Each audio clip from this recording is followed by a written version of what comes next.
What is going on, everybody? I go by RB, and this is Philly Take with RB. I'm up here with my man, Steven Conrad Jr., a.k.a. The Daily Drip. What is going on, everybody? We are coming off a huge Sixers win. The Sixers defeat the Raptors 193. Sixers moved to 3-1 on the season, while the Raptors fall to 0-3. And my God, was this game a roller coaster win. There is a lot to say about this game because it went from feeling like, holy crap, Joel Embiid goes down. He's hurt. We're down by like 13, 15 points, and it's like we're out of it. And once again, Toronto has the best of us, even though in the last 28 matchups, they're 24-4 against us. We have not had their number. And my gosh, here we come. The Sixers rile all the way back. They come back, and in the fourth quarter, they outscore them by 7. In the third quarter, they outscore them by 8, and we win this game. And for me personally, I'm going to let my guy Steven talk, but it is so sweetening for once to beat this team, to win a game like that, because I feel like I haven't seen it. And to see Kyle Lowry, a.k.a. if you were in my play-by-play, you know. And by the way, we don't lose with this jersey on. We are 2-0 with this jersey on at home, and we're going to keep going, man. But to see Floppy McFlopperson, a.k.a. Kyle Lowry, in addition, Aaron Baines go down the drain, it was special, man. Joel Embiid's presence was felt. Everyone played together. The defense played hard, came together. We're going to get into the little things. But, man, all I can say is, wow, this team moves to 3-1, and I am ecstatic to see us win a game like this. Steven, go ahead. Dude, I am a mess. This was an absolute roller coaster ride of a game. I actually texted you in the middle of it or early on in the game, and I was like, dude, this is a disaster. I forget what I said to you, dude. It was not going good. Typical Raptors game, right? You would have thought Brett Brown was still the coach. You would have thought Al Horford was still on this team. Like, it was a clunky mess. The Raptors were beating us to every loose ball. They were playing scrappier. We were crying about fouls. But to be honest, man, I hate to be this guy, but I don't know about you. I felt like this game was one of the worst officiated games I have ever seen. Like, even for both sides, by the way, because the Raptors, I know, believe it or not, the Raptors kind of got gypped themselves. I thought we got gypped a lot.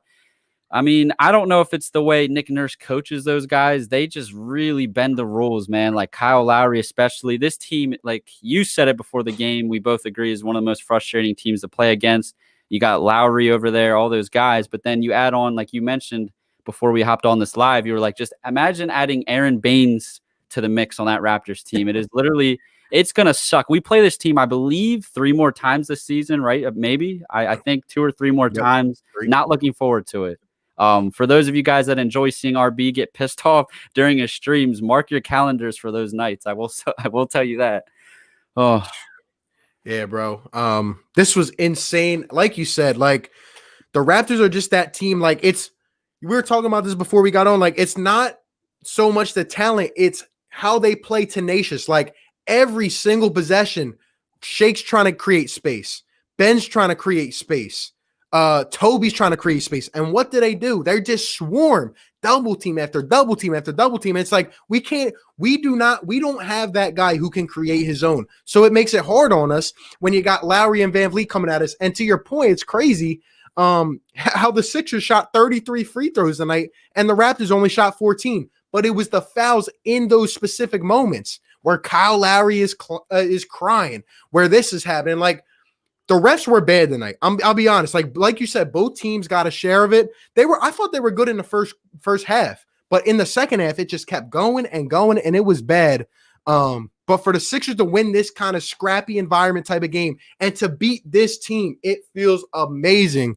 Let me go ahead and get to this. Nitro Freak, appreciate the $4.99 super chat, my guy. Shout out to you, another great Sixers creator, man. Go ahead and sub him up if you haven't. He says, this Sixers team is absolutely nothing without Joel Embiid. Look, we're going to get to it, man. What I will say is when Joel Embiid came back in the third quarter to go on a 35-17 run the rest of the way, for a second, I'm sitting here thinking, I feel like guys get injured when we play the Raptors, and I feel like things just go down the drain. And I'm sitting back. I think we were down 13-15 at that time, and I'm like, oh, my gosh, here we go again. This is where the Raptors take a hold. But to see Joe come back out the next possession and to just play hard, you know he was hurt. He was banged up. He didn't want to – I don't think, he felt 100%. But Joel Embiid, you're right, Nitro. I'm not going to say this team is nothing, but they certainly are most of what they are with Joel Embiid. That man is going for the MVP. Like you said, He's making his case. He's making his case. But the guys, there's just a lot to talk about. We're going to get into it, man. Appreciate the super chat. But I'm telling you, this team won. They were ignited when Joel came back. And it wasn't just the scoring. It was how they played on defense. I don't know how many times I said tonight, why is OG Anunoby open for a three? But it just kicked in. Guys were closing out. Guys were playing together. And the Raptors were taking some bad shots too, but it's because we forced them into it, man. Dude, I feel like this was a frustrating game because I felt like the Raptors, like they literally just could not miss. Like of all people, I see Pascal Siakam was 4 of 9 from 3. It felt like this guy hit like 6 or 7 threes. I mean, we left guys wide open the whole first half, it seemed, and that's how the Raptors built their lead. Doc Rivers, this is where you like to see the difference, right? Is he really going to make a change, a culture change, right? From Brett Brown. And you know what? I think he proved himself tonight because rather where we've seen in time, the Sixers will find a way to come back, whether they win the game or not, is to be determined.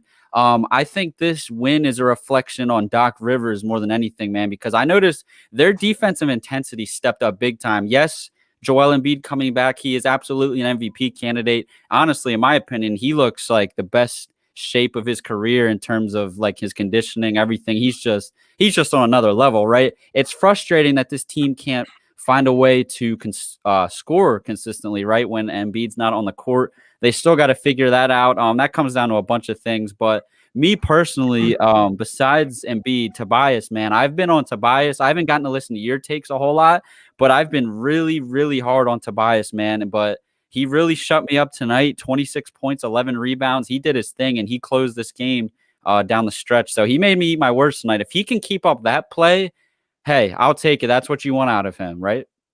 Yeah, absolutely. Tobias, what a huge game. Like you said, 26 and 11, 3 assists, 2 steals, 2 blocks. That is the box score you want to see. Joel Embiid, 29, 16 rebounds. I had him at 14 rebounds, 16 boards, and 2 steals and 2 blocks. But the biggest thing to me about Joel Embiid is that he played 38 minutes. And like you said, for once, he's not gassed in the fourth. When you need Joe in the fourth, when you're playing Toronto, when you got to feed the beast down low, he wasn't gassed. And I think you're absolutely right. Talk about what you want about how much coaching means in basketball. I think you need a certain level of talent. But when you have a coach, I'm seeing Doc Rivers get fired up on the sideline. I'm seeing Shake trying to deflect his ball duties, and Doc is ripping into him. And I saw Doc bring this team together as a whole. And they, talk about calling some timeouts in key situations, trying to make the most out of it. And these guys came out and played hard. But I'll be honest, I have not been inspired by a Sixers win. Let me be honest. It was not pretty. It was not perfect. And we're not going to see that for quite some time. But for us to win this game against this team, the way that we won it, right? Especially coming off a pitiful loss. Like you could just feel when Embiid came back in the game, these boys played inspired and they all came together. We're going to talk about some of the weak links, but it's crazy for us to shoot 25% from 3, while the Raptors shot 38% and we win this game. For Joel Embiid to knock down more than 11 free throws at the line. That is inspiring basketball. 14 for 16 at the line for Joe. That is how you come together. And you just lead, man. You just lead. And one of the things this year, I don't know about you, but I never said this was a must-win year. What I said was that we need our stars to take that next step. Mm-hmm. And this is part of it, winning games like this. I 100% agree with you. And, we touched on Embiid. This is my thing. So we win this game by 7. It was ugly. We know all that. We were down by as much as I believe 13, 15 points. You said the team shot 25% from 3. We have all these new acquisitions, all these new shooters, right? If this team shoots any better, obviously we put a whipping on this Raptors team, which is pretty telling. And this is the 4th game into the season. And regardless of how you feel about this team and the coaching staff, in years past, I feel like if they would have gotten down this much, I don't want to say they would have quit, but I don't think they would have found a way to get back in. That tells me a lot about the character on this team, but also the belief. It seems like they all believe in each other and they're fighting for each other. 4 games into this season, by the way, it's a long regular season. That tells me a lot. That bodes well for the rest of the season, man. And that leaves me truly excited for the rest of the way. And I think it has to get better. I mean, this team should not be shooting 25% from three. You know, when you have Joel Embiid commanding double teams, these guys are going to have to start knocking down the three ball for him. Yeah, absolutely agree. A couple things I do want to point out, which were crazy to me. So number one, Michael with an amazing comment says the Raptors turned the 0-2 to the 0-3. I love it. If you know, you know. Barnes says Kyle was crying the whole fourth, which, by the way, made this game so much better for me. Seeing Lowry pissed off, Baines didn't really get in his flow, which was amazing. Now, number one, you talked about the last few minutes of the game. The thing that sticks out to me is like, right, who's going to be that guy in the last few minutes? But I felt like on the defensive side of the ball, this was the best closeout of a game I've seen from Ben and Joe. Like, they put the pressure on Toronto. They made Kyle Lowry pull up for a bad three. They made Anunoby, who was it? It was Siakam who tried to drive on Ben Simmons, and perfect defense to make him kick that out. We did not give the Raptors what they always take from us down in a game. And number two, Joel Embiid in the 3 games against Toronto last season averaged 5 points a game. This is really sweetening for me. Without Gasol, without Ibaka, to see Joel Embiid have 29 points and lead this team and the opposing center have 2. Isn't it crazy how the script is flipped now? And I really think a win like this just means so much. Now, in addition to that, I would say the bench. It's crazy how we win this game with the bench only putting up 10 points. Shake Milton went 2 for 10 from the field. He played aggressive, but 2 for 10? I mean, and what? Tyrese Maxey, 0 for 3. We're going to talk about him. Thibault, 0 for 2. Mike Scott, 1 for 3. Howard didn't even take a shot. 10-man rotation. But to win this game with 10 bench points, that is special, man. That is special. And shout out to Aaron Cabbage. Appreciate my guy. He's one of our channel members. Says, I mean, we held them to 35.6 field goal percentage. When fully healthy, we can be scary defensively. I absolutely agree, man. It's going to take some time. And that's why, look, people coming in, trade Ben, trade Toby. I don't think people realize the full effects of what these guys do. We have absolutely the right to harp on one thing, but you got to look at this as an overall perspective, man. And I think it needs some time. But really just the increase later on in the game, Aaron, later on in the game when we needed stops for us to get them, I think it's huge, man. Appreciate the support, my guy. What do you think about that? Dude, I guess like they were unconscious from 3. Like we held them to under 36% from the field. Like if you told me that, I would have predicted a 20+ point victory. So that tells me like if the Raptors got hot, like I mean we were leaving guys open and stuff like that in the first half. Like I think this team's kind of still figuring out a lot of new faces, so these guys may not be familiar communicating and stuff on the defensive end. Doc Rivers and the coaching staff, they seem to care more about the defensive end of the court early on in the season. And as far as offense goes, that's something that they're going to build over the course of the season. But yeah, like you can't be anything but this is, I mean, geez, in the Ben Simmons Joel era, like this is not me just being like having recency bias. This is one of the most impressive wins I've seen considering all the circumstances. Joel leaves the game with an injury. You're down 15 points. It's a gutsy game, man, to say the least. And that's Sixers basketball right there. That's the formula. I'm proud. I'm proud of this team, man. I'm going to wake up happy tomorrow knowing my team gave it their all for me, right? When we were down by 15 points. So I'm excited to dive into, we touched on, the main guys, but I'm sure we'll get into more. You mentioned the bench. Yeah, that's another thing. The bench really didn't get anything from the bench at all. So impressive win to say the least. Yeah, exactly. And then another point of emphasis, like in addition to Joel dropping 29, let's not forget he was pretty much triple teamed or double teamed on almost every possession. So for him to be able to find those outlets, there was a couple times where I'm like, Joe, you got to get it out of there. But overall, the easy things that we had to correct, whether it's, kicking it to the outlet passes or whether it's Joe being smarter with the basketball, getting to the line, right? Toby making quick decisions. You said you were hard on Toby. Well, so was I, man. But 26 points, all we need out of him tonight is 22. And he stepped up tonight and made shots late. We're going to talk about some of these other guys. But my gosh, man, shout out to Scott Lawrence. RB, what's up, my friend? Another great live stream and now post game. Hey, shout out to my guy, Scott, man.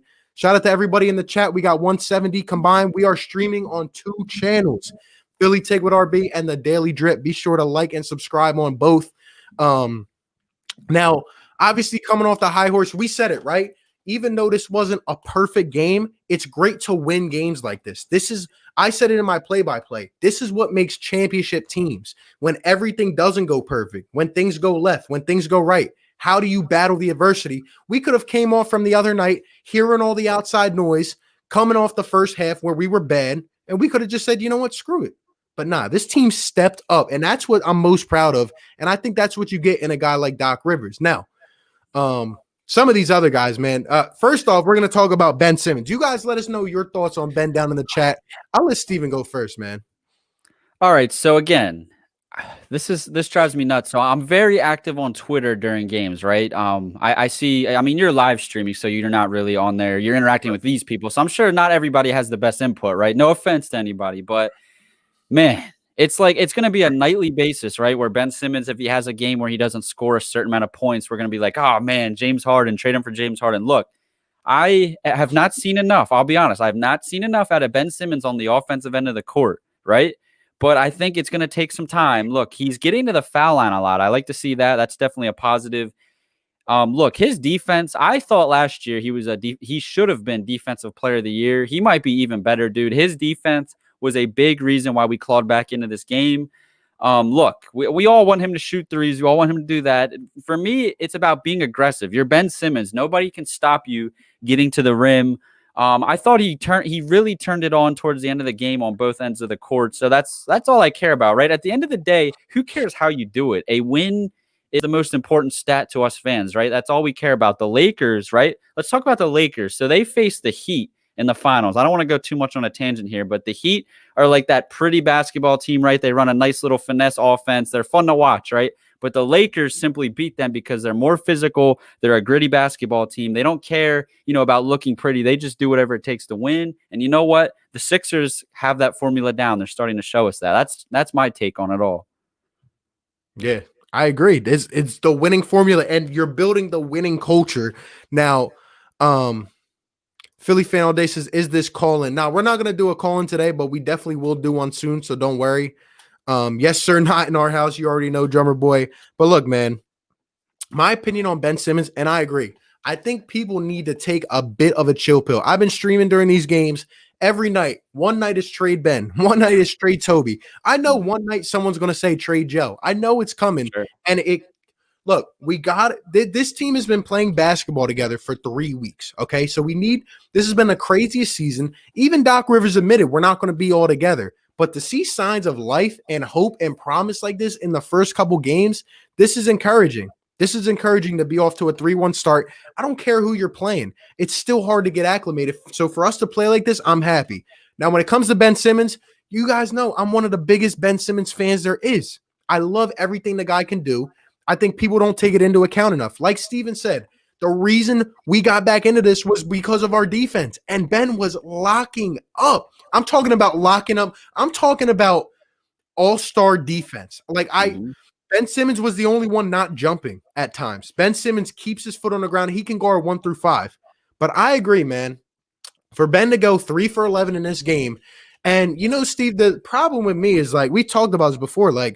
I'm not mad that I just don't. It's not that I'm mad. It's more so I'm confused. Yeah. I saw a point in this game. I saw one in the Cavs game where he's 10 feet out, and he looks like he's about to pull up. Oh, yeah. And he doesn't. Or when he drives to the lane, right? The first bucket of the game, if you remember, Ben had the easiest lay-in. But every time this man drives, it seems like it's easy. And even when they clog it up, why not pull up with a hook shot? Why not do a little fadeaway? Why not do something?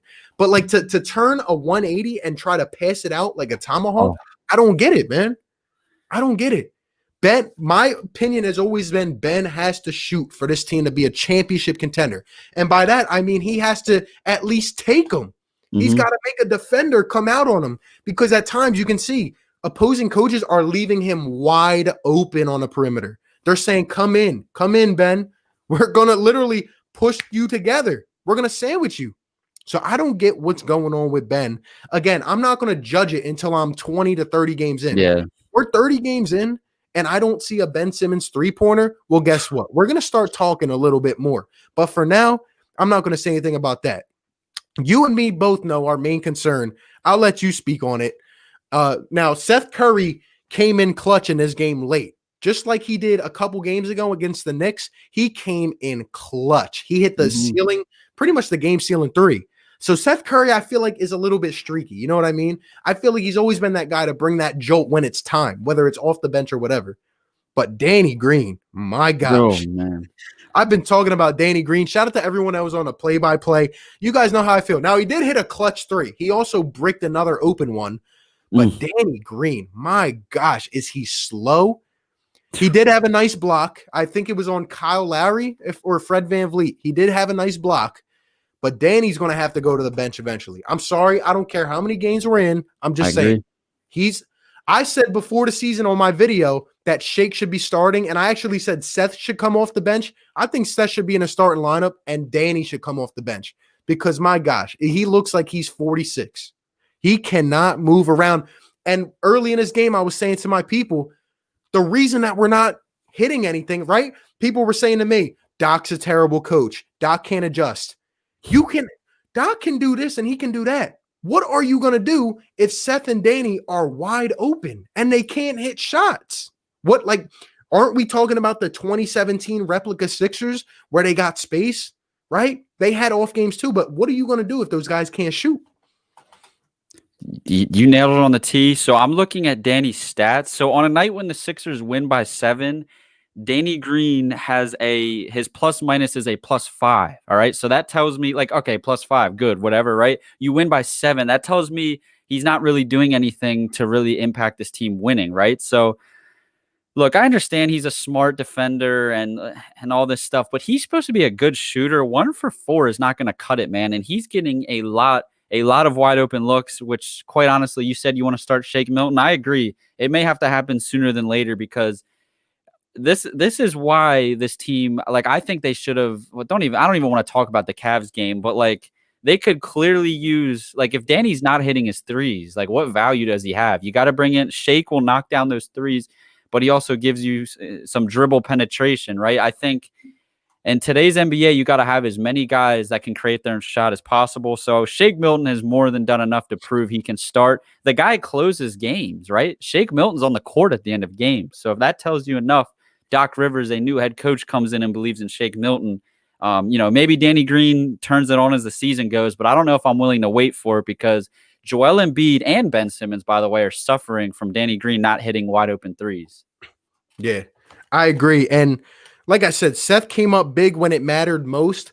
But overall, I'm sorry, but I'll be honest. I think that the Raptors kind of let us stay in this game in the second quarter. I felt like they kind of took their foot off the gas pedal. And, I'm saying the Sixers are down by 9. Sixers are down by 9. But guess what? We haven't been playing well, and neither have they. They kind of let off. The first quarter, we started out hot.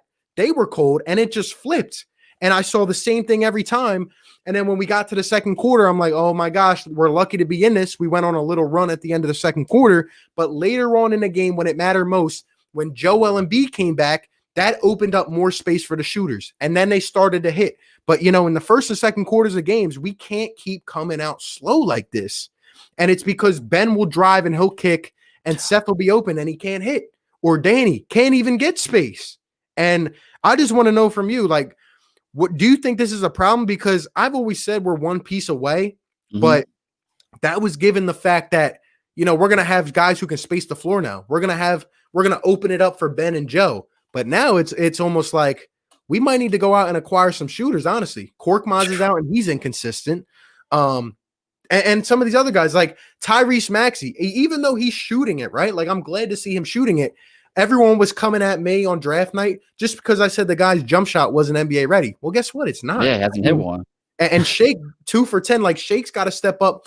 But the Raptors just suffocate you that way. But all I'm trying to say is that I think the Sixers might need to acquire another shooter or two going into the future because Seth's going to be a spark piece, but Danny Green, my gosh.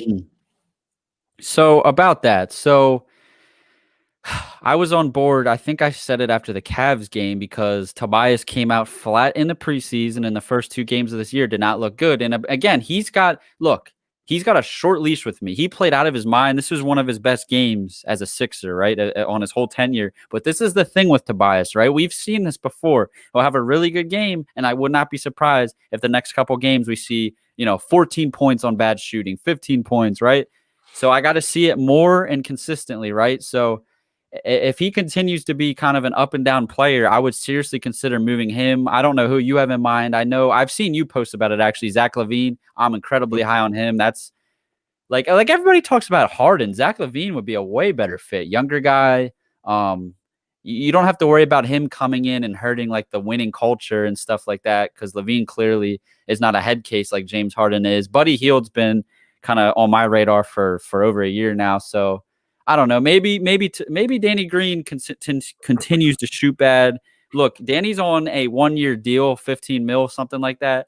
So a team that's not really in the run for the playoffs may take him, just kind of get whatever they can in a trade. So maybe it comes down to that. We have Daryl Morey now, though. That's the bright side, right? So I trust him to do whatever's required to benefit this team. Exactly. And that's a great point. We have Daryl Morey. We have an ownership group now that he even said it's going to take some time. Once we figure out who we are, then we can make the pieces. So I know we're going to be making moves. The Danny Green contract does suck, and it does suck, but I'm glad that we got Al Horford out of here. That was the main thing of that contract. Some people don't even get that. But yeah, I think this team is going to need another piece, whether it's next year free agency, whether it's during the deadline, whatever, if they think we can contend. But overall, I think we filled holes. I think we filled gaps, but it's about our stars taking over. Right here, Rising says Simmons needs to be more of a bit of a leader offensively. That's the thing. It's this game shows me a lot about Tobias, because usually he balls out against, the Knicks. He'll ball out against the Wizards, and then he'll come out against these big teams and he disappears. He'll disappear. Even the last couple games, he's shot, I think, 3 for 3 to start the game, and then he disappears late into the third and fourth. However, today he did go, away for a little bit, but he came back, and he came back strong, and that shows me a lot. But in terms of Ben Simmons, I'm a little bit worried about Ben and Tobias going forward. Are they going to be consistent enough when we play these good teams, when we play these powerhouses? I don't know. I think the Raptors got worse, but you can always tell their talent is going to play above their level. And that's a good question to see for the Sixers, going forward. So that's the thing with me. You mentioned Ben. I feel like I didn't touch on that enough. I actually tweeted this out as soon as I saw Embiid head back to the locker room. I said, now more than ever is when Ben Simmons needs to prove he can take over a basketball game, right? And I mean, he did, to be fair. On the defensive end, he was the best defender in the league. I would like to see more on the offensive end. He shot 3 of 11. He got caught up in a lot of it's the Raptors, man, weird stuff. Lowry's always flopping, taking charges. My thing with Ben is, dude, he's got to take a page out of Embiid's playbook, dude. Just learn how to draw fouls, run into people, do the little arm flailing. I mean, we see it all the time. It's frustrating. If Kyle Lowry can do it, a little 6-foot guard, right? Come on, Ben, you can do it. You can dunk on people, for that matter. Instead of laying it up, just dunk on people. Go up strong. That, to me, is more important than him shooting a 3, right? If he can do that, because my thing heading into this season, I predicted, and it's not looking good so far, was Ben's going to take that leap and be a 20 points per game guy, and he's not really showing it yet. So, long season ago, I trust the coaching staff, and that's what makes me optimistic this season, right? Yeah. We have guys who have been around the league, guys who are experienced and have that prestige. At the end of the day, I agree with you. Doc talks about this all the time, and you can tell when Ben talks, it's not really it never happened with Brett Brown, but Doc tells him I want you to be a better basketball player. I want you to be a better player, well-rounded. And he's going to keep grinding, and he's going to keep pushing him until that happens. But at the end of the day, there's really only so much Doc can do, like you said. Ben just has to keep, he has to keep grinding. And my only thing is all right, you're not comfortable, but when you're open, man, just take the shot. Because guys like Nick Nurse, he was doing it. And luckily, Embiid came back and he couldn't do it anymore, but they were leaving Ben wide open on the perimeter. They were leaving him wide open. And you could see sometimes like he was thinking about it, but why not pull the trigger, man? Like, we're not going to be mad at you. I just don't understand that. And when we get to the half court in the playoffs, guess what? It's going to hold us back again. The way the Raptors were playing D in this, I thought the Sixers came out weak on defense. Our pick and roll defense has been terrible all year. But for some reason, it got better as the game went on. We started to switch on screens, and it wasn't like our center always dropping back. Because I don't know, like I said earlier, it seemed like, honestly, 10 times tonight, Kyle Lowry, he drove to the basket and kicked to a corner three. And it seemed like we kept making the same mistake, leaving them wide open and bringing an extra defender. But eventually we got through it. But that's what teams are going to make us do with Ben Simmons. So, yep. That's something I just don't understand either. Like I don't know why they had so many wide open threes in the first half. Like I don't know why like everybody's so afraid of Lowry beating him off the dribble. We have Embiid back there. Just protect the 3-point line. Embiid will have the rim covered, man. But it's clear Doc Rivers made that adjustment in the second half. I agree, and that's been the thing. We are making adjustments in game, out of timeouts. We're coming off different screens. I've just seen a lot of improvement in the fundamentals, and I think that's like really where it starts with the Sixers team, because I know these stars can play together. I know they can be great, but it takes a support cast, and it takes the right guy to get it out of them. Sean says, are you satisfied with Toby playing well every 4 to 5 games, or are you really going to trade him for a decent small forward? That's what I'm saying, though. Like, we know he's not a max player, but you cannot keep doing this. Toby can't come out next game and disappear and have 10 points. Like, that's not going to cut it for this team. That's just how I feel. Right. Eric says they need to work on making him more cerebral. We got to stop thinking about the three with Ben. Guy needs to start a 15-foot elbow shot. I agree. And Ben is still a little bit shaky from the line, in my opinion. But that's the thing, Eric. Like, he's been open as well from the elbow. I don't understand why he won't just pull up. He'll pull up when he's getting fouled, when he's drawing contact, but he won't regularly. And it's not even like his shot is bad. So I don't know, man. Let's see. We need one more piece. If you start Shake, that would really weaken the bench rotation. What do you think about that? What do you think about our bench? Do you think they're going to pull it together in the long run? In the long run here? Well, in the beginning of the season, they looked like the strongest part of this team. Every time they came in, we were going on runs. I mean, Korkmaz, I have mixed feelings about him. He's out for a couple weeks. The bench played terrible tonight, right? So, I mean, it's worth experimenting starting Shake, because I feel like Tyrese Maxey hasn't been able to be like unlocked yet. You got to get him some run, get him some experience, right? Because we both agree, like, this year, I think they will be a better team and win more games than they did last year, but I don't think they're going to be as good as the team with Jimmy Butler. I could be wrong. Maybe this team finds a way, to get to like the Eastern Conference Finals or something. I don't know if that's too unrealistic to expect. The East is pretty wide open, but it's worth trying. You know what I mean? Like, I don't see how the bench could be all that much worse if you start Shake, right? Yeah. I just think overall we're going to need someone to step up. Like, I still don't think our bench is where it needs to be. We just need to nurture the guys here and see what they can do. Mm-hmm. Looking at the stats here, it's pretty crazy how the Sixers only had 12 fast break points. It didn't seem like Ben was open in transition, but that's what the Raptors do. Like I said, what I call them is just pests. Like, they're just pesty with how they play, and they just swarm. And I saw a lot of pressure. I feel like that's why Shake and guys like that were struggling early on, because they just didn't have any room to breathe at all. But I saw us start to space the floor more. And again, just a one up to Doc Rivers. Like, this is how you win games, and you need a system like this. But yeah, overall, for the Sixers to win this game and for our stars to step up, like, I don't care that the Raptors are 0-3, okay? What I care is that the Sixers are 3-1 and they win a scrappy game against a team that usually has their number.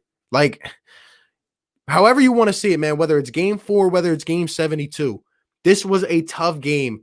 And it's when you get beaten, when you're getting beaten down, how do you come back and rebound from that? And this team proved it to me. Yeah, man. Look, if we're playing, this team looks like a juggernaut on defense, dude. Like, we held them to 93 points, 36%.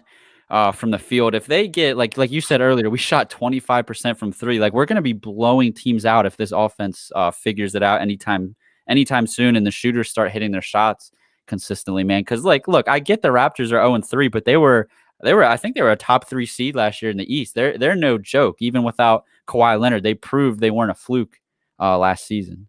Yeah, the Raptors are big. D'Angelo says, chilling Tobias, good shot creator. He breaks down the defense. Look, when Tobias, that's the one thing I saw as the game started to heat up, though. Tobias making quicker decisions with the ball. That's all you have to do. Like, I was going crazy on Tobias. I was almost saying to bench him in the first half because he kept going up with that easy, soft layup. Yeah. I hate how – look, Tobias is never going to be that flashy player. We know that. He's very structured with his game, and I don't mind it.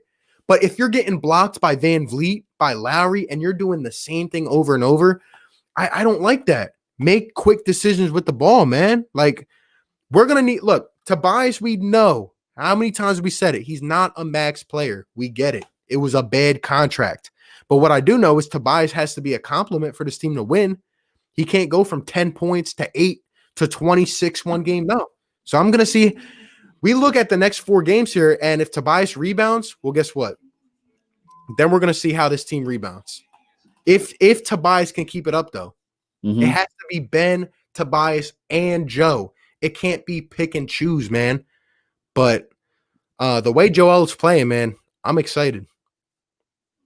Dude, I think he's like I don't know. I haven't really paid a whole lot of attention to like kind of the rest of the NBA, but Embiid's got to be in the running for MVP. Like that's not me like being a homer or anything. 29 points and 16 rebounds on the Raptors team, who's probably going to have a top 5 defense in the league. Like that's no joke. And Embiid's been holding that average up, the 3 or 4 games that he's played this season. And he's in even better shape than he's ever been. So I really think, man, if he can stay healthy, fingers crossed, jinx, knock on wood, whatever, he could seriously make a run for the MVP this year.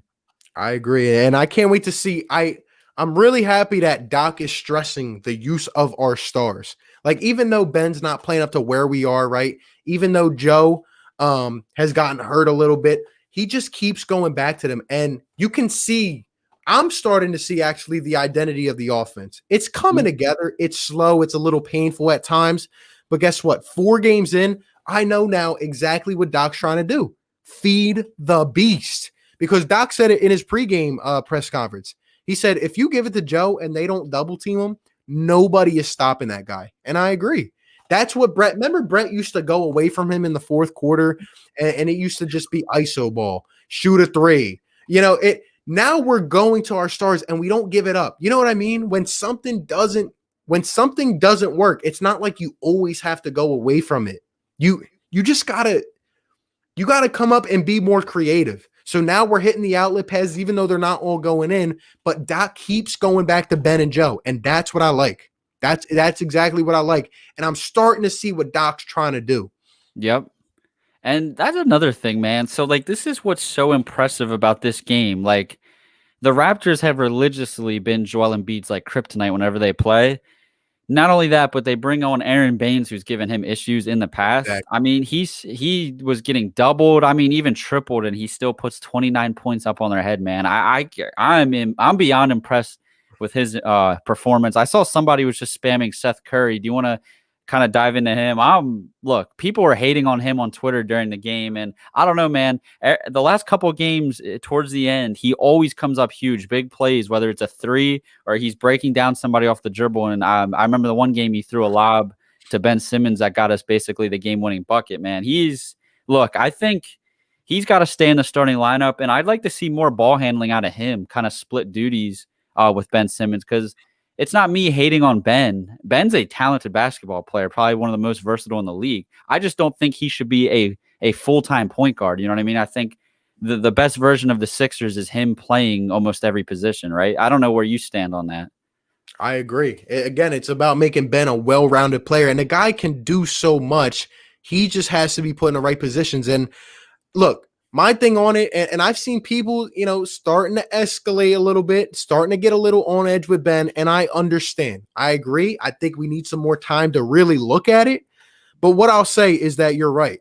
Ben Simmons needs to play everywhere. He needs to play on the ball. He needs to play off the ball. Ben Simmons, if he's not going to at least attempt a shot, can't always be the main ball handler. And you're right, Seth can be. Seth can share those duties. Seth has just been coming up late in games, man. I really think that Seth is going to find his groove, and I could expect maybe like a 10-game stretch this year, where he just goes off. Like, that's what I'm feeling from Seth. I think when for a guy to step up when he has to the most, that's impressive to me. That's what stood out for me to Seth. Well, the crazy thing is, like, we've been so depleted of guards that can like shoot and dribble. Like when we got Shake Milton last year and he caught a hot streak, it seemed like the greatest thing ever. And now we have Seth Curry. So you got two of those guys. Like you watch this Raptors team, like it's just simple basketball, right? Like to me, the thing that stood out more than anything in the first half, the Raptors generated easy, wide open looks because they have two guards who can shoot and dribble. Like I know it's like the most like unheard of thing in Philly, right? Like Van Fleet and Lowry, they can penetrate, shoot the three. Like that's why I think, dude, get Shake Milton into that starting lineup and watch how much it opens things up for Joel and Ben. I agree. And overall, bringing Shake, I'll be honest, I don't know how you feel about this. I think Shake has taken a huge step up on defense. Yes, this guy he can has. actually stay in front of his men now. And that's why I'm excited. I said before the season, my hot take was that the Sixers would be top 3 in defense this year. If we play defense, if we are focused in, that's been the thing with me. Now, obviously, the pick and roll defense is bad. We've been out of position sometimes, but it seems like when we focus on defense, we're almost really hard to get past. Like when Joe's down, man in the paint, when Ben's on the perimeter, Danny, Shake, even Tobias sometimes. Like if we are honed in and we're focused, even Matisse Thybulle, who we really haven't talked about. When our guys are honed in on defense, this team is hard to stop. That's just how I feel about it. And we could beat anyone if we play defense like this. Honestly. They looked like you said, top 3 defense is not unrealistic, by the way. Like they've proven it. If you look at the box score of the 4 games this season, we held the Raptors to 35% from the field. Like that's no joke. Like the Raptors were one of the better and more efficient offensive teams in the league last year. And I completely agree with you. Shake Milton's defense has got to be one of the like first things that stands out to me this season out of any of the players on this team. Like, wow, what a stride. Like if he's doing that, I don't know how you can't start the guy, right? Like if he can score, shoot. Now he's playing defense. I mean, shoot. Like you said, it may weaken the bench a lot, but I'm intrigued because I want to see, like, you can stagger minutes. Like, who cares? Like, all the championship teams do it. You take Joel out, bring in Dwight. That's when there's more opportunity for Shake and Tobias to attack. But you mentioned Matisse. So, like, with Korkmaz being out for a couple weeks, damn, Matisse. So it says here he played 20 minutes. I don't know how accurate that is. This Bleacher Report thing keeps changing on me. He didn't score, but I thought he played good. Like, we know Matisse. We know what he is, right? I don't love, like, there's times where he gets the ball and he's like dribbling around a lot. Like, dude, just get rid of it. Get it to one of the ball handlers. If you're not open, get rid of it, right? Like, I don't know. It's hard to say with Matisse. Like, now's his time to prove himself, right? When Korkmaz is not in the rotation. So I really don't know how I feel about him. I gotta see a couple more games. Yeah, I've been saying that he's not fully healthy because that's what I've really been hearing out of Doc. I'm a little confused that he is playing more now. But I don't know, man. Matisse, there's no way he dropped off from his rookie year to what he is now. He's got to be either shaken up still from the camp injury or whatever. But I think he's going to work into himself. That's how I feel. If he can be that defensive maniac that he was last year, imagine the defense on this team. Kid Cloud, what's going on? Shout out to all my members up in the building. We still got 265 combined in the chat. Everybody hit the like button. We are broadcasting on 2 different channels, Daily Drip and Philly Take with RB. Everybody hit the like, hit the subscribe for some of the best Sixers content. Let's see, man. Really, there's only a few other things we can talk about. We're going to take some comments and questions in here. Marquis says, I want a Buddy Hield. I'm going to keep saying that. Look, we need a guy who can come around the screens, man. I feel like Seth and Danny got to create that space. Seth has been getting open, but Danny, my gosh. Oh my God. Danny's just a standstill shooter, dude. I'm really, like, it's hard for me. He seems, You know what he is? He's really just an older version of Robert Covington, man, because Covington was the same guy. He can't do anything on offense besides just catch and shoot threes. And like when he's not doing that, oh boy. Yeah, I agree. Covington used to get on my nerves sometimes, kind of like Danny. So it's actually funny how it fits. But yeah, Danny, to me, he just looks slow. That's the worst thing of it. Um, Jerry says you might not have noticed, but Tobias had 3 consecutive good games, plus 32 versus Knicks, and also led Sixers. Yeah, but in my opinion, I'm not going to put all the stock into the plus and minus. You know what I mean? Because he had 2 good games. What's the third one? I don't know what. And you can't go by plus minus given the fact that if Joel Embiid's on the floor, this team was I don't even know. But I mean, that's just my opinion. But yeah, overall, I just think the moments, like the situational basketball, like we used to never be able to get a bucket off of a timeout. We used to never be able to get a big stop down late in games. But I feel like we've gotten that over the first couple games here. And I'm actually really excited about it because if we can do that, that's what playoff teams do. Yeah, that's what playoff teams do. Let's see. First time I'm looking for Harden on this team. No untouchable besides Embiid. Ben's being a pain. Harden offense makes up for Ben's D, and he can distribute. Yeah, but I just don't know. But guess what? This is my crutch with that. I don't mean to interrupt you. James Harden is 32, guys. Like sure, he's probably the best scorer. He's 32, guys. Ben Simmons is 24. He's 24 years old. Like, just please. Like, I don't think you can give up. Ben is the best asset the Sixers have, right? Well, maybe Joel. I don't know. It's debatable. I think Ben has more trade value than Joel just because of his age and contract. Like, I just think they would regret it so much in the long run if they trade Ben for a 32-year-old James Harden. That's what I'm saying. And a James Harden that in 2 years is going to be making $47 million. Look, we know that we've had some bad contracts. I'm not saying he's going to fall off a cliff, but I mean, do we really think he's going to keep this up forever? I mean, especially in a different play style. Like, didn't James Harden have like 40 something the other night and they still lost? Like, it's just the way that he plays. Like, we would just have to see how it would fit. But to do that mid-season, like, it would be hard to implement a whole new kind of identity, man. Exactly. This franchise has been known for D. Exactly. And playing hard. We need that dog in us, man. That's what we need. Everyone was saying it in my stream. Like, we need that AI mentality. I hear you, man. Shout out to Ader Navarro, man. Really appreciate the $10 super chat. It's probably impossible to get both, but I want Buddy and Gallinari. You guys know my thoughts, man. Buddy would be perfect on this team. Perfect offense and defense, which is coming up. And Gallinari would be another one. Like, he's a bit slow, but again, we just need that third scorer that's going to put it in the hoop, man, and it's going to get third. So I agree with Ader, man. Appreciate the super chat. Steve, what do you think about either of these guys, Buddy and Gallinari? Gallinari is like the same player as Tobias, so like I don't know if I'm like super intrigued by doing that, but like we know how I feel about Buddy. He would have been saying it for a year.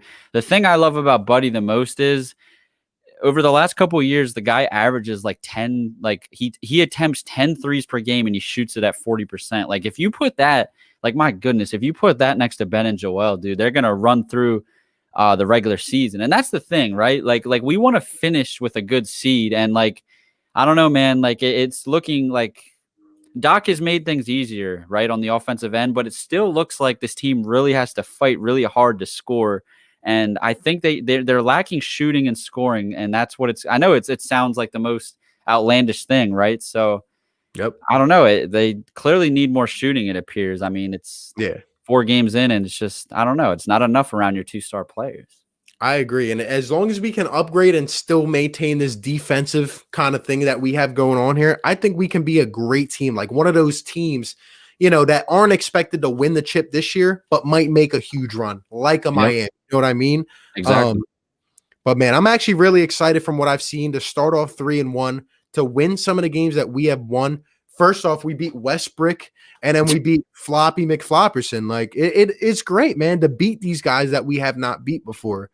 Let's go ahead and try some. Shout out to Kid Klaus at Happy Early New Year's. Appreciate you, my guy. You as well. Shout out to everyone in the chat. Again, hit the like, hit the subscribe on both channels right now. We're streaming from both. Let us know in the chat, man, if you could sum up the first 4 games in a couple words, what would you say? How would you describe this team so far in a couple words, man? I got my thoughts on it. I'm gonna let Steve go first, and we're gonna read some out.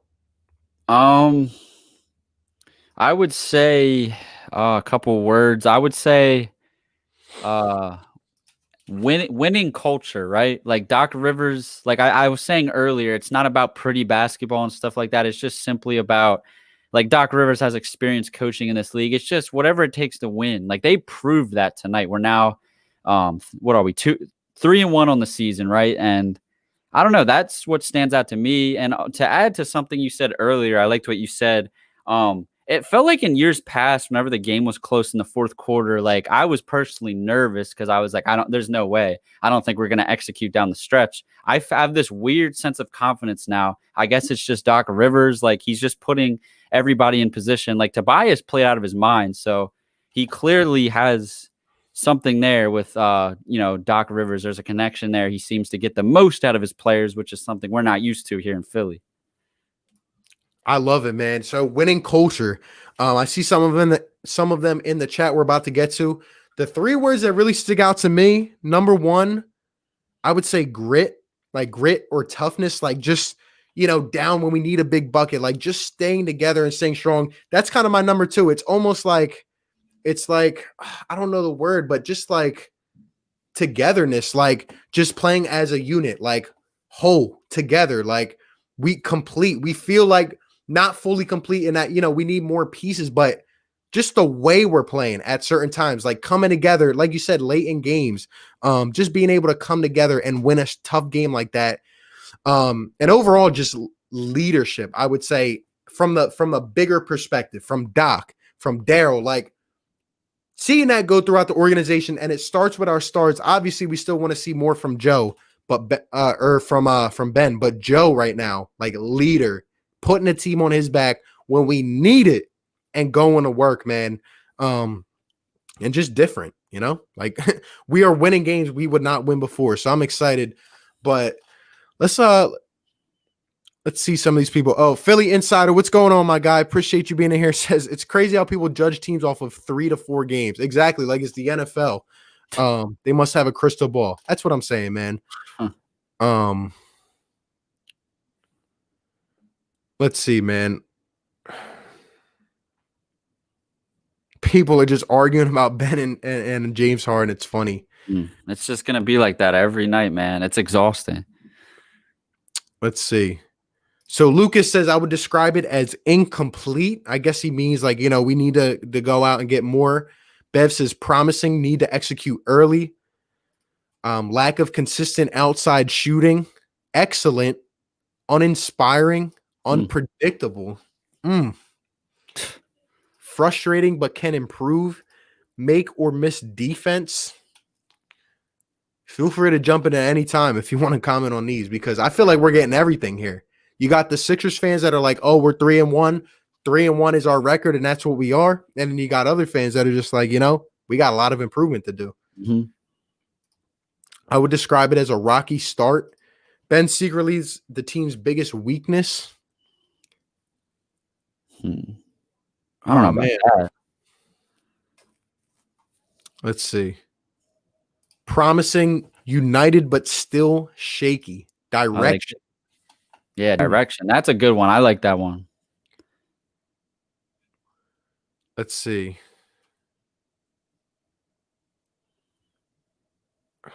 Since 2000, it's a great offense that wins championships. Ask Golden State. Average defense is a bonus. Oh, that's not true. Golden State had a top 5, top 10 defense the years they won the title. So I wouldn't say, obviously offense too. Right. It takes both on both ends of the court. Even when Toronto won it, like it's just the way that Nick Nurse plays. And that's why I hate playing Toronto, because they're, like I said, they're just pests. But I really feel like we can be both as long as we develop, Let's see. Ben is wide, better at defense, need to be cleaner. I will say that United, it wasn't like that with Brett. Exactly. And I just think like the way these guys are holding themselves, that's a big up for me. Like if Ben and Joe can come out of this year and be vocal leaders, can be locker room leaders. And I think a guy like Dwight is a big presence on that. But overall, man, now that we talked about a word to describe us. Let us know in the chat, what is the one thing that you're looking for this team to improve on? We'll be on here for like 10 more minutes. Again, everybody hit the like, hit the subscribe, man. What is the one thing that's either, in the way or that you don't like, or the one thing you think overall this team needs to improve on going forward? Steven, go ahead. So like it's obvious we all think maybe I don't think they're like a big splash move out of the way, just maybe bringing in another solid player, but I think it can be all in-house things that they really do to take them to the next level. Like if Ben Simmons takes the next step like we expect him to, it's not unrealistic as far as a score, getting closer to 20 points per game.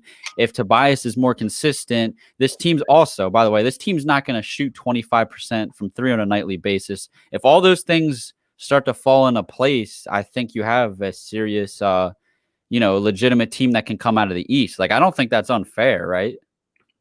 No, not at all. This team, if they play together, and they acquire the shooting that we need and maybe another piece, this team can absolutely come out. That's how I feel.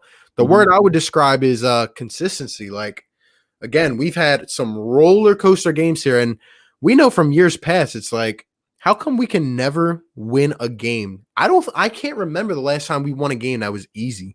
Maybe the other night, I guess, against the Knicks, but still, at halftime, I was sweating it because it was close, man. Until we pulled off and until the Knicks couldn't do their thing anymore. But I just feel like we got to be consistent, man. Throughout a game, we got to dominate the teams that we know we can dominate. And the other games, we just got to play well in the big moments. So I would say consistency. I think the word you were looking for was continuity. Yep, I agree. Continuity.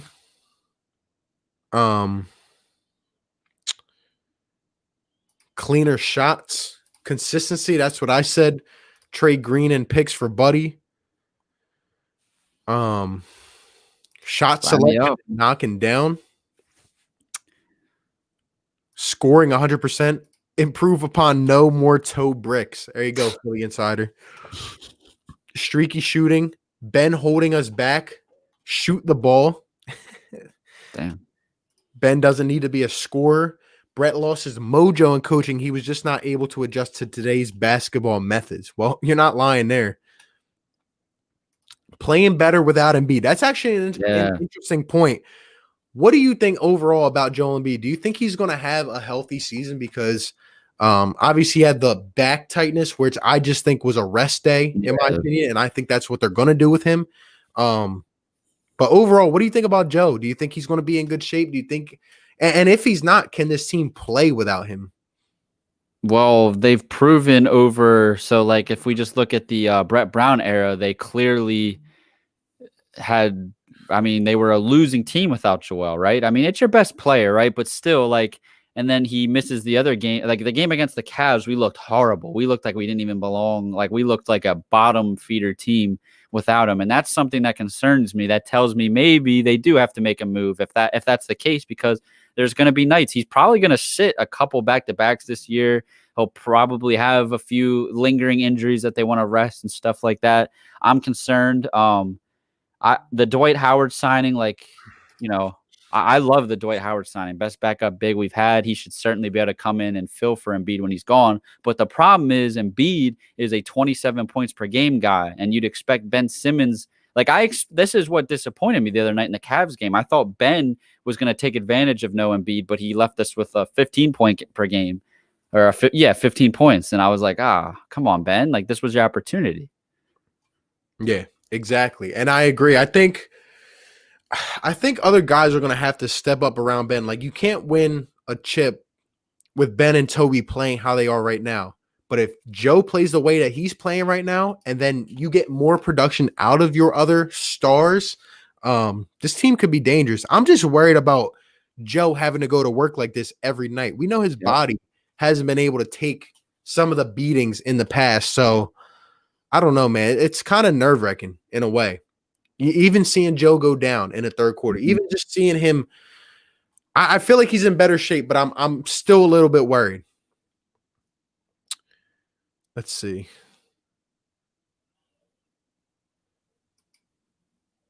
Brett was constantly inconsistent and lost and confused. We have to remember Ben was injured. He probably was rusty considering he's been relatively healthy throughout his career.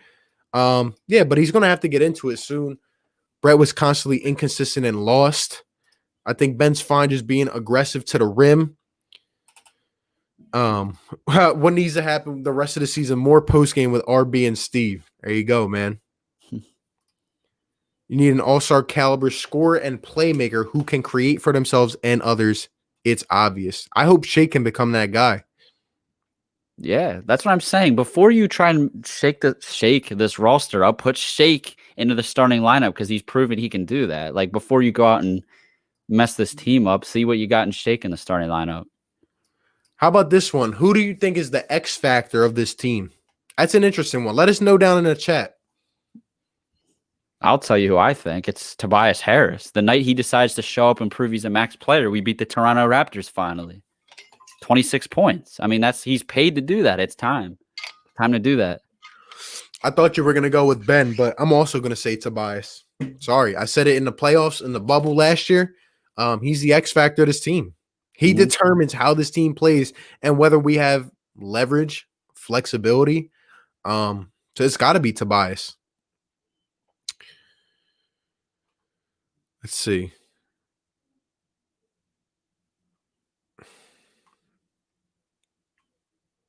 Ben's averaging 15 points isn't going to cut it. Sorry. Asking Ben Simmons to shoot is like asking Ryan Howard to not hit into the ship and adjust his stance. I don't know, man. I feel like Ben has a jumper. I feel like he has it. He just something wrong with his confidence, man. I don't get it. Why does he pull 20 of them each game before the game, but he won't do it in game? Jeez. Refs were so bad. New coaches, new systems, new players. Let's wait until we find a bit of a rhythm before we can get an idea of what we will be. I agree. I think you're starting to see the framework, though. I think the framework's important. Let's see. And Marky says, mad Raptors fans in here hating, take your loss like a man. And that's facts. Because on the play-by-play, man, these Raptors fans were hurt. They were hurt. We the North, we the South, whatever you guys want to call it, man. Look, we respect you guys. We just hate playing you guys. And it was good to finally get that win. It was good to get that win. Player development, top of the list. Tyrese Maxey, get him real playing time. What do you think about that? So that's my thing. If you start Shake, that leaves opportunity for Maxey to just be that ball handler off the bench. I mean, it's worth a shot. I don't know. Let's see what we got. I agree. I think we got to get him on there. Overall, though, the Sixers get a great win. Look, 193. How about that? We held the Raptors to under 100. I know they're not some offensive guru, but the Raptors are capable of scoring 100 points. I think they scored 100 in last game when they lost to the Spurs. They didn't do it in the first game, but like you said, they got some wings on that team. They got some guys who can shoot. So I thought that was impressive. And looking at the Sixers, I think in our 4 games, we've held the opposition under 100 3 times. Is that right? I'll have to check. 2 times. Well, which is really crazy if you look at the fourth quarters of these games. So the Raptors, we held to 17 points, and I believe at least 1 or 2 of the other games we held them under 20 points in the fourth quarter too, which is wow. That's impressive. Yeah. We've had some pretty strong second halves and fourth quarters, which is exciting because it kind of used to be the opposite. Let's see. Ben's holding us back. X Factor Corky. Ben suffering from the Markel Fultz syndrome. Oh, man. Can't even bring that name up. Ben's worried about social media if he misses his jump shot. Who cares? Someone even called Ben Simmons soft earlier today in my stream, so I don't know. If all goes well, health-wise, we won't know the identity until the end of January. And I think we'll make a move accordingly. I do. Maxey could be the 6th man. Even Matisse Thybulle, in my opinion, I think could be a huge piece of this team if healthy and if performing. Team is perfect, just needs to play cleaner and stop throwing threes when we're down by 17. Why don't we play Thybulle? I think he's still hurt, man. That's just my opinion. Yeah. Yo, Steven, you need a green screen. Need a green screen? Darn, man, the bricks ain't enough. I like it. It almost looks like a green screen, honestly. Yeah, Hot it's take. wallpaper. I wanted to stand out, everybody kind I of does like their own thing, so I figured I'd do mine. I like it, man.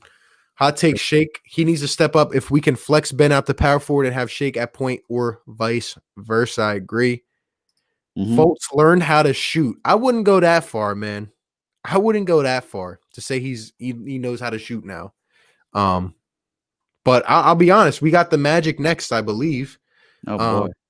And I think they're 4-0. Jeez, If and the I'm not Cavs were mistaken. I don't know how they are now, but they were 3-0 after they beat us. Yeah, apparently the Cavs lost, I think. They lost? Think they lost. I'm not sure, but the Magic are 4-0, and we got them next. It's not going to be an easy game. It's not going to be an easy game, but can't tell. We'll find out who we are by the All-Star break. Could be. If you put in Shake in the starting lineup, where do you leave our natural shooter, Seth Curry? I think you leave him right by him, honestly. Right there at the 2 or whatever you're doing. Right. Ben on Siakam, 23 shots to get 20 points. There you go. There you go. Not to mention, I checked the box score. I don't know exactly who was defending Van Fleet, but he struggled, man. He was held under double digits. I think he only finished with 8 points, and he's a sixer killer over the years. Oh, yeah, definitely. And even Lowry usually kind of pulls off against the Sixers, but I don't know, man. But overall, the biggest thing that stands out to me, you can go first, actually. What is your biggest takeaway from the night? And then we'll probably get on out of here. Everybody let us know down below. What's your biggest takeaway on the night? My biggest takeaway is I guess you could say the unity of the team in the locker room, the toughness. And I got to take one on the chin because I gave him a lot of slander. Tobias, man, he came out and really asserted himself and shut me up, right? 26 points, 11 rebounds. And my thing with him is, like, you hit it on the tee too. Quick decisions. He looked like every time he got the ball, he knew exactly what he wanted to do with it. And that's my thing. I got to see it every single night now. Yeah, I agree. Overall, just the way that we were able to come together, like being put in an adverse situation and making the most out of it. And again, beating this team. But hey, shout out to everyone. We still got 220 here, which is crazy. Streaming on both channels. Everybody hit the like on both channels. Subscribe to both channels. Daily Drip, my guy on here. I'm sure we're going to be on other post-game shows together or whatever. We'll probably do, roundtable soon or something like that. But shout out to my guy, Steven, man. Daily Drip, Philly Take with RB. Shout out to both. And appreciate everyone in the stream, man. Appreciate everybody. Hope you guys have a great night. I know I'm going to sleep well. Yes. Knowing that we beat Toronto. Anything else, Steven? You guys know, I mean, awesome win by far, like one of the best wins over the last couple of years. You guys were awesome. Keep bringing the energy. I wasn't I wasn't able to tune in for your play-by-play. I hope nobody was getting too personal or nasty. Keep away from that. We're supposed to all get on here. We welcome all fan bases. Be nice, be polite. You're allowed to trash talk. Just, I'm not sure what was said or anything, but be polite. You know what I'm saying? Act like an adult on here. Exactly, man. And we're both just going to keep grinding out the content, but appreciate everyone for tuning in, man. Y'all have a great rest of your night. Sixers get the win, 3-1 now. I'll take it. And beating the Toronto Raptors, I'm not mad at it. Y'all have a good one. Philly Take with RB, Daily Drip. Y'all have a great night. Catch you on the next one. Peace.